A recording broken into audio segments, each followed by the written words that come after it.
Dansgroep De Hakkenspits stopt daarmee. Marijn Poels maakt documentaire over Ooije Wansum. Het is vandaag 4 april, dit is het Peel en Maas Journaal.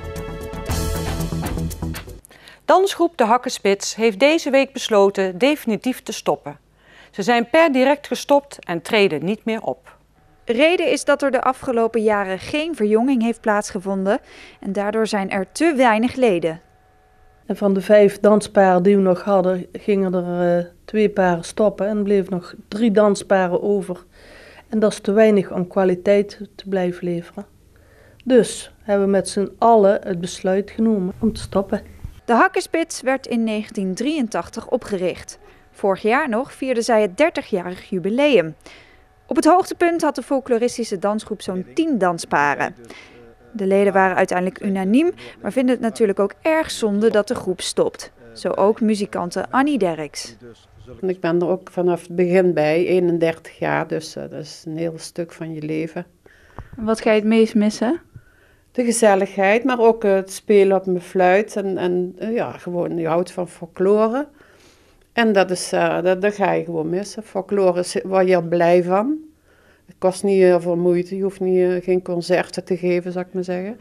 Dus het is eigenlijk, een beetje, het gaat allemaal een beetje soepeler.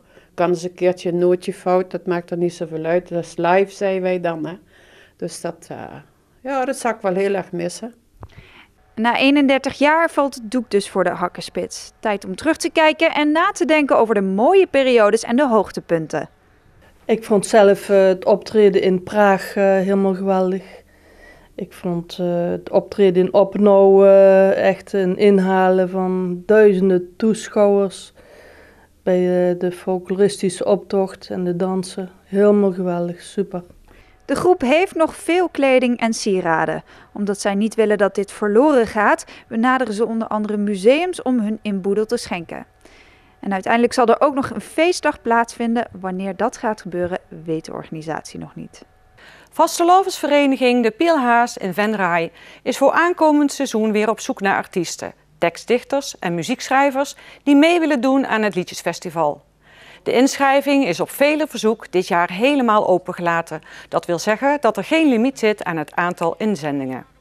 Om mee te doen moeten de deelnemers hun lied op zondag 1 juni voor 11:11 hebben ingeschreven. Er kunnen uiteindelijk 11 deelnemers daadwerkelijk meedoen aan het Liedjesfestival. Als er meer dan 11 inzendingen zijn, wordt er op zaterdag 14 juni een voorselectie gehouden.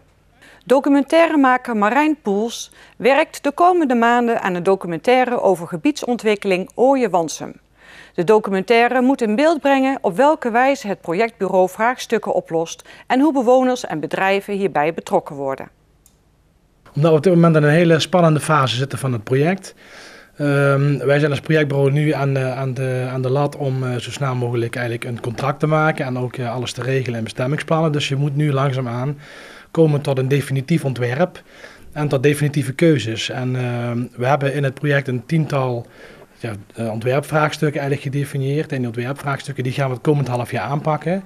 En dat zijn eigenlijk plekken in het gebied waar nog veel kan, maar waar ook veel belangen spelen. Dus die eigenlijk best wel complex zijn om op te lossen. En daar gaan we het komende half jaar aan werken.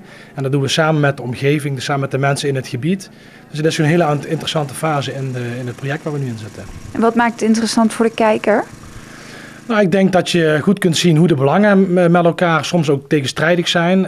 Dat je ziet hoe wij als projectbureau die belangen wegen. En ook te kijken hoe nou tot een oplossing gekomen wordt en hoe mensen daar dan mee op reageren. Ik denk omdat dit is een soort pressure cooker, een soort snelkookpan waarin je nu dingen moet gaan oplossen. En dat is heel interessant. In september moet de documentaire klaar zijn. Dan wordt de film aangeboden aan televisieomroepen in de regio, zodat ook de mensen uit de omgeving het kunnen zien. Tot zover dit Peel en Maas Journaal. Tips kunt u mailen naar de redactie. Deze uitzending wordt herhaald tot en met zaterdag 6 uur 's avonds. Om 7 uur is er weer een nieuw journaal. Weer of geen weer, bij ons is het altijd vakantieweer. Zaterdagochtend is het geruime tijd bewolkt en er zijn perioden met regen of motregen. 'S Middags is het op een bui na droog en geleidelijk komen er opklaringen en stapelwolken. Tijdens zonnige perioden loopt het kwik op tot 17 à 18 graden. Het waait zwak tot matig. Bedankt voor het kijken, fijn weekend en tot maandag.